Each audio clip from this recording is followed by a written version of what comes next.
Volkanovski prêt à entamer un nouveau règne, Bilal Mohammad qui rêve de la reconnaissance de GSP, mais aussi toutes les actualités majeures du jour. Nous sommes le jeudi 27 février 2025, c'est le moment MMA, soyez tous les bienvenus. Man, how the hell you doing? I've been just fine living life with the noose and in my mind, all I hear is music. Watching your mouth move, damn you look stupid. I feel like everyone's a stranger. Small talk with your narcissist. Hier soir, on a eu la conférence de presse de l'UFC Montréal. Je vais commencer avec le champion, Bilal Mohammad, qui a tout d'abord fait savoir qu'il était extrêmement fier de combattre dans la ville de Georges Saint-Pierre. Il espère d'ailleurs que l'ancien champion sera assis au premier rang et va l'approuver, entre guillemets. Vous le savez, hein, Mohammad, il veut être reconnu comme le meilleur poids welter de l'histoire. Forcément, avoir l'approbation de Georges Saint-Pierre, ça ne serait pas rien. Ensuite, concernant le changement d'adversaire, il assure que pour lui, ça ne fait aucune importance. Il est le champion et il va s'imposer. Il nous apprend aussi qu'il n'a pas peur de rester debout face à l'Australien et qu'il s'estime meilleur dans tous les domaines du combat. Par contre, ce qu'il reconnaît à Della Maddalena, c'est qu'il est très dur à briser mentalement. Il ne lâche jamais rien. C'est en tout cas ce qu'il retient de son dernier combat face à Gilbert Burns. Alors que par exemple, quand il a affronté Edwards, il savait qu'il y avait de fortes chances que l'Anglais s'effondre mentalement au fur et à mesure du combat face à la difficulté. Et puis son adversaire maintenant justement, l'Australien Jack Della Maddalena, lui, il était dans une bonne forme pour son combat qui arrivait face à Leon Edwards. Il était à quelques semaines de l'échéance quand on lui a offert cette opportunité. Il n'a pas hésité une seconde. Le but a toujours été de devenir champion et c'est donc le genre d'appel qu'il rêvait de recevoir. Le co-main event de la soirée, Manon Fiorot, elle a expliqué qu'elle était extrêmement frustrée que Valentina n'ait jamais parlé d'elle comme d'une potentielle adversaire, alors qu'elle est la plus légitime à avoir sa chance, d'après elle en tout cas, et je pense qu'on peut lui donner raison. La championne Valentina a simplement répondu qu'en tant que championne, ce n'est pas à elle de demander à affronter telle ou telle combattante, mais c'est aux autres de venir vers elle. C'est quelque chose qu'on peut aussi entendre, bien sûr. Et puis, concernant le combat, la championne a déjà fait savoir que c'était du MMA et qu'elle comptait donc bien mixer les choses et ne pas proposer une performance unidimensionnelle. C'est pas de la boxe, c'est pas de la lutte, c'est du MMA. Il va falloir être bon dans tous les domaines du combat. Et ça, Shevchenko, on peut dire qu'elle sait faire. Et puis on termine avec Ayman Zahabi, le local de l'étape qui est extrêmement fier de se battre à domicile et en plus contre une légende comme José Aldo. Zahabi, il est très proche de GSP, hein, et le premier conseil que lui a donné ce dernier, c'est de ne pas trop respecter et de ne pas trop idolâtrer José Aldo, bien garder en tête que c'est un humain comme les autres et qu'il est battable. On sait que Georges Saint-Pierre à l'époque avait un peu trop idolâtré Matt Hughes et ça lui avait coûté la victoire. Forcément, ce sont des conseils qui sont toujours très bons à prendre. Yair Rodriguez s'apprête à accueillir le nouveau venu à l'UFC, mais vétéran du MMA, Patricio Pitbull. Ce sera le 12 avril à l'occasion de l'UFC 314. Ça fera plus d'un an que Rodriguez n'est pas entré dans la cage. Il explique qu'il n'était pas blessé, mais que rien ne s'est concrétisé pour lui. Pourtant, il n'est pas passé loin d'affronter Diego Lopez à la Sphère en septembre dernier. L'UFC lui avait proposé, mais à ce moment-là, il a estimé que Diego était trop loin au classement et a donc refusé. Quand on voit la situation de Lopez aujourd'hui, on se dit qu'il peut avoir quelques regrets, bien sûr. Suite à ça, il s'est donc imaginé affronter Diego Lopez, mais cette fois lors de l'UFC Mexico City, le 29 mars prochain. L'UFC lui en avait d'ailleurs touché quelques mots et il avait commencé à se préparer pour cet événement, mais il pense bien sûr que la montée de Topuria en léger et donc le fait que la ceinture se retrouve vacante a totalement redistribué les cartes. Et finalement, on lui a offert Patricio Pitbull. Comme il le dit, j'aurais préféré un combattant déjà installé dans la catégorie, déjà installé dans la promotion, mais c'est quand même un très bon combat. Et d'ailleurs, en cas de victoire, il pense que ce n'est pas impossible qu'on lui offre tout de suite une chance à la ceinture. Et puis en parlant de ceinture, Diego Lopez et Alexander Volkanovski vont s'affronter eux aussi le 12 avril sur la même carte. On ne lui a pas proposé d'être le troisième homme, d'être le backup fighter. Et puis lui, il assure que pour l'instant, il est 100% concentré sur Patricio. Mais bien sûr, si l'un des deux combattants du main event se blesse et que l'opportunité de combattre pour le titre se présente, il la saisira. Et puis concernant le combat en lui-même, ce qui va se passer dans l'octogone, bien sûr, il n'a pas dévoilé sa stratégie, mais d'après lui, sa mobilité combinée à sa vitesse vont empêcher son adversaire de trouver sa distance, et ce sera probablement un élément décisif, un élément clé. Et puis pour terminer, Rodriguez, c'est pas le plus actif des combattants. Pas de combat en 2020, un seul en 2021, un seul en 2022, deux en 2023, un en 2024. Et du coup, forcément, il a déclaré vouloir être plus actif. Et quand on lui parle d'une possible retraite prochaine, il répond qu'il s'arrêtera quand son corps lui dira stop. Mais pour l'instant, tout va bien. Et puis pour info, il n'est âgé seulement que de 32 ans à l'heure actuelle. Alexander Volkanovski, justement, lui, il savait que son prochain combat, son combat de retour, appelons-le comme ça, ce serait pour la ceinture. Il ne savait pas par contre si ce serait pour une ceinture intérim ou contre le champion Ilia Topuria. Personnellement, il aurait préféré une revanche contre le Géorgien, mais comme il le dit, le principal c'est de revenir, de combattre et surtout d'avoir une opportunité de reprendre sa ceinture. Ce qu'il savait pour le coup, c'est que si Ilia Topuria montait de catégorie, alors il affronterait Diego Lopez. Ça fait maintenant 1 an qu'on ne l'a pas vu combattre.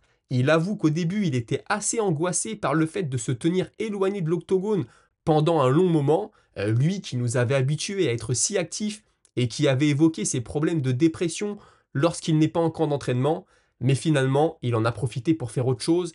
Il explique que ça le rassure pour sa retraite. Il avait peur de ne pas trouver d'occupation une fois sa carrière de combattant terminée. Finalement, c'est tout le contraire. Il avoue même qu'il s'est posé la question pendant un court instant de savoir s'il allait réellement revenir, puisqu'il doutait aussi de retrouver sa forme physique. Maintenant, il en est convaincu, il est prêt, il est de retour, il veut récupérer sa ceinture et la défendre quelques fois, mais surtout, il veut être actif et il parle même d'un retour 3 mois seulement après son combat face à Diego Lopez. C'est quelque chose qu'il a fait très souvent dans sa carrière, on le sait. Donc vous l'aurez compris, le plan c'est de récupérer la ceinture, très vite la défendre, sûrement cet été, et puis pourquoi pas parmi ces quelques combats qui lui restent, parce qu'il le sait, le gros de sa carrière est derrière lui, il aimerait un gros combat, pourquoi pas contre Topuria, chez les poids légers cette fois, c'est en tout cas quelque chose qu'il a évoqué, et puis il a aussi reconnu qu'en effet, Evloev méritait sa chance pour le titre, et devrait être sa première défense, c'est en tout cas comme ça qu'il imagine les choses, mais Diego Lopez se voit récompensé par l'UFC de son activité et de sa façon plutôt spectaculaire de combattre. Ceci dit, il ne serait pas étonné non plus si avec une grosse performance, Patricio Pitbull se voyait offrir un combat pour le titre ensuite et donc grillerait une nouvelle fois la priorité au malheureux russe Movsar Evloev qui finira peut-être par ne jamais avoir sa chance au titre. Souhaitons-lui quand même le contraire. Des nouvelles maintenant d'un ancien champion de l'UFC, champion des poids moyens, Luke Rockhold, qui comme on le sait a signé avec le GFL. Il avait pourtant pour ambition de boxer cette année et il avait Darren Till et Tommy Fury dans le viseur. Il nous apprend aussi qu'il avait été approché pour combattre sur la carte de Mike Tyson contre Jake Paul. Malheureusement, il revenait tout juste d'une blessure au dos et puis concernant l'adversaire, il n'a pas voulu donner son nom. Mais ce qu'il dit, c'est que c'était à la fois un boxeur et un influenceur. Finalement, donc, il a signé avec le GFL pour faire du MMA. La raison principale de ce choix est qu'il y a énormément d'oppositions intéressantes pour lui dans l'organisation. Il cite notamment celui à qui il avait dérobé la ceinture de l'UFC, Chris Weidman, et ça sent très bon pour ce combat. Rockhold, qui avait été au départ drafté par la team Dubaï et finalement arrivé à la team Los Angeles, d'après ce que j'ai pu lire à droite à gauche, ça va faciliter un combat justement avec Chris Weidman, qui lui est dans la team New York.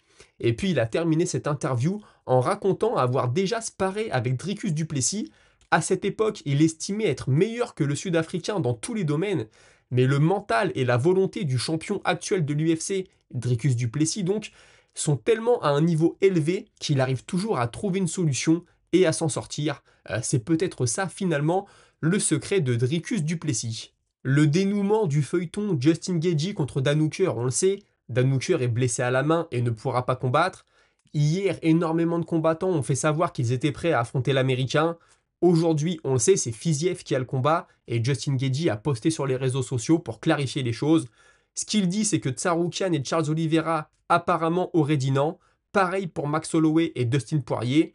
Moïcano a reçu un appel. Moïcano avait demandé à l'affronter en plus.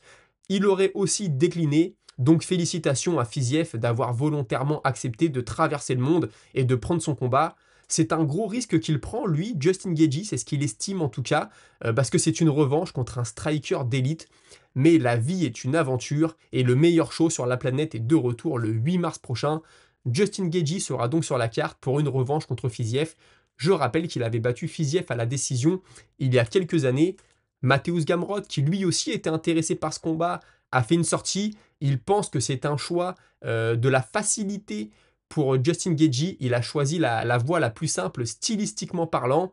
Les strikers ont toujours eu peur des lutteurs, mais c'est pas grave, je vais rester en bonne forme et je me tiens prêt pour n'importe qui. Raphaël Fiziev lui a répondu: personne n'a peur de toi, c'est toi qui as refusé de m'affronter, je t'ai proposé une revanche le 1er février, mais tu as dit non. On a aussi Arman Tsarukyan qui s'est exprimé. Ce qu'il dit, c'est qu'il n'a pas dit non, il a accepté aussitôt. Par contre, il a demandé à ce que le combat se fasse à 72 kg et pas à 70, parce qu'on est à 11 jours de la pesée et c'est beaucoup trop peu de temps pour lui. Mais l'UFC lui a répondu que ce n'était pas une option, qu'il fallait quelqu'un qui se pèse à 70 kg. Et puis, puisqu'on parle d'Arman Tsarukyan, rappelez-vous, son dernier combat a été annulé 48 heures peut-être avant face à Islam Makhachev parce qu'il s'est bloqué le dos. À l'époque, Dan Hooker lui avait dit bah tiens, ton père qui est millionnaire, il ne peut pas t'acheter une nouvelle colonne vertébrale. C'est l'humour de Dan Hooker, on commence à connaître. Tsarukyan, il n'a pas la mémoire courte, apparemment en tout cas, il lui répond: le karma ne loupe jamais, une grosse bouche, mais des mains de verre, peut-être que tu devrais juste parler au lieu de combattre. Et Dan Hooker lui fait encore une fois une réponse magistrale: et si ton père seulement s'était retiré plus vite que toi lors de ton dernier combat? On comprend tous ce que ça veut dire. De l'annonce de combat maintenant, et pas des moindres, Brice Mitchell, c'est fait, va affronter Jean Silva. C'est magnifique, on aura l'occasion d'en reparler, ça va se faire à Miami, une carte vraiment de malade. Brice Mitchell, 17-2, Jean Silva, 15-2, Jean Silva, gros frappeur. On a hâte de le voir se tester contre un gros grappleur, ça tombe bien. Brice Mitchell est un grappleur d'élite. Brice Mitchell, on l'a vu prendre un sale KO il y a un peu plus d'un an face à Emmett, qui est un gros frappeur. Jean Silva est aussi un gros frappeur. Un match-up vraiment très intriguant.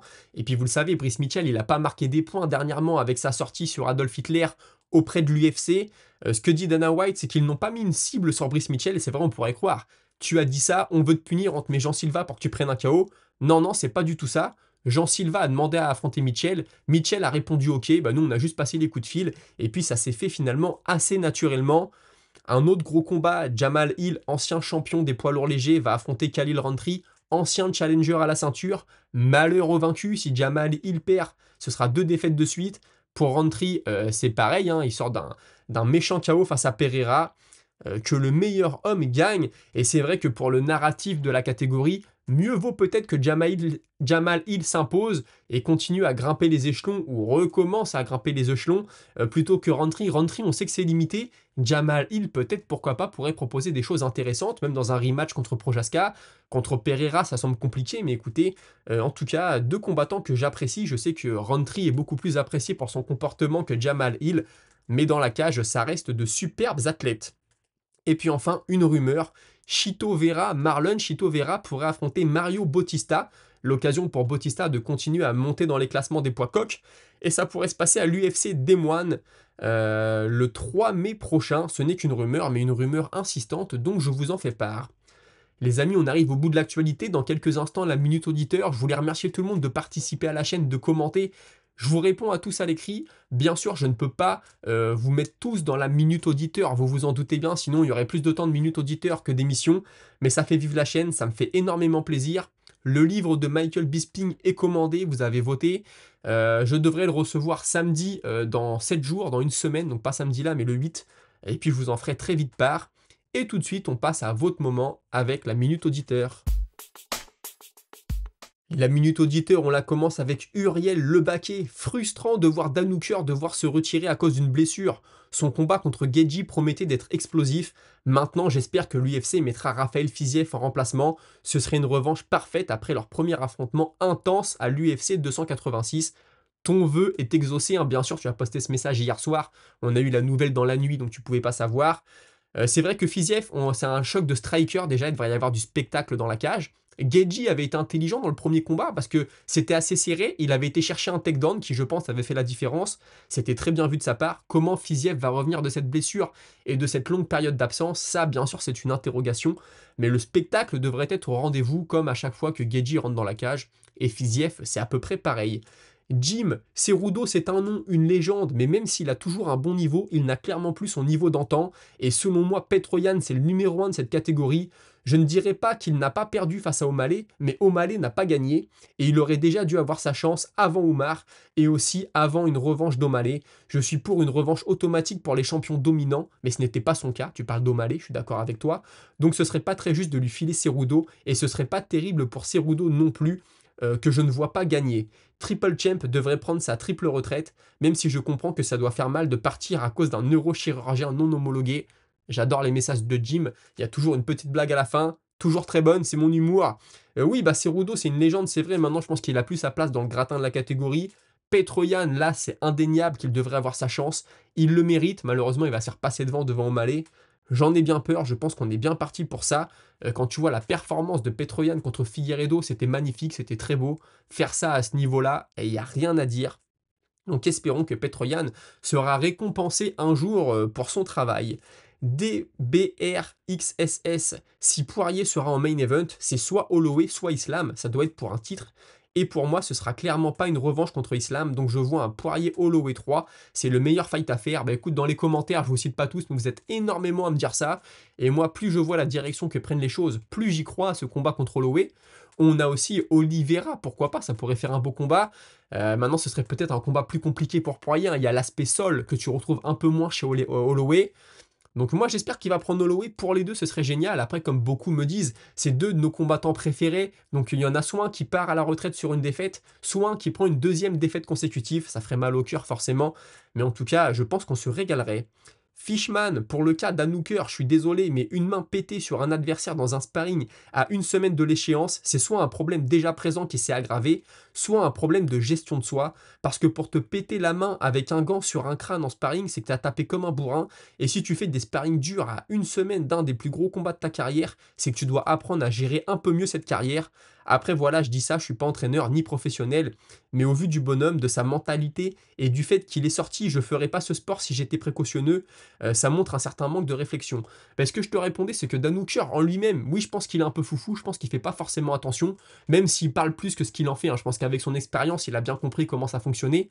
Maintenant, autour de lui, il a une équipe de grands professionnels, hein. Eugène Barman, c'est pas n'importe qui, il connaît le très haut niveau. Je pense malheureusement que c'est un accident, ou alors c'était le dernier gros sparring. Là, on est à quoi? À 10 jours de l'échéance, peut-être le dernier gros sparring avant de lever le pied. Le coup de pas de chance, après tout peut arriver, un accident, le mec, tu envoies un coup, peut-être un peu la main ouverte, un peu trop en dilettante, le mec avance la tête, ça casse, je ne sais pas. Tout est possible, hein. Parfois c'est des blessures bêtes. Tu vas faire du sparring, il va rien t'arriver, puis tu fais un truc qui n'a rien à voir, tu te blesses, hein. On connaît tous l'histoire, hein. Quand tu fais du sport, c'est comme ça. Maintenant, c'est vrai que c'est dommage, on avait un beau combat qui arrivait dans la catégorie. Fiziev, finalement, c'est très bien aussi. Rakid 92, Whittaker ne mérite pas de combattre Strickland, mieux placé que lui après sa cinglante défaite face à Shimaev. Il devrait prendre Caio Borraio plutôt qui est derrière lui. Alors ça, je peux l'entendre. Maintenant, Strickland, beaucoup disaient aussi qu'il méritait pas sa chance pour le titre. Donc on peut pas dire d'un côté. Alors je dis pas que toi tu disais ça, mais on peut pas dire d'un côté Strickland ne mérite pas sa chance pour le titre, et maintenant qu'il a combattu pour le titre, il mérite qu'un autre adversaire dans le haut du panier. Whittaker, il est pas largué non plus, on en a parlé hier dans la version podcast de l'émission. Il est classé quoi, 5 peut-être Whittaker. Après, Whittaker, je comprends aussi, pendant des années, il a pris tous les contenders les uns après les autres, les gros frappeurs, les jeunes, les vieux, tout le monde. Il devait affronter Shimaev, Shimaev se blesse, il prend Aliskerov, il avait tout à perdre dans ce combat. Il passe Aliskerov, il veut reprendre Shimaev, il avait tout à perdre aussi dans ce combat. Un peu moins qu'avec Aliskerov, parce que Shimaev avait une plus grosse réputation, mais quand même. Donc je peux comprendre que là, Whittaker, il se dit peut-être, écoute, j'arrive en bout de piste, la ceinture c'est peut-être mort pour moi, il me reste peut-être un ou deux combats, c'est peut-être ce qu'il se dit. Bah autant que je prenne Strickland plutôt que je doive reprendre Borraio qui est jeune, qui est affamé. Il y a plein de données qu'on n'a pas sur Borraio, on n'a pas encore tout vu, alors que Strickland on a plus ou moins tout vu, on sait à quoi s'attendre. Je peux comprendre. Maintenant c'est vrai qu'au vu du classement, il est plus proche de Borraio que de Strickland. Les classements ça vaut ce que ça vaut. Bien sûr, je comprends aussi ta réflexion. C'était tout pour aujourd'hui, merci d'avoir suivi, pensez à liker, vous abonner, essayez de me faire monter dans l'algorithme, c'est gratuit, ça me fera très plaisir. Et puis on se retrouve très prochainement à 17 h. Passez une excellente soirée. Salut!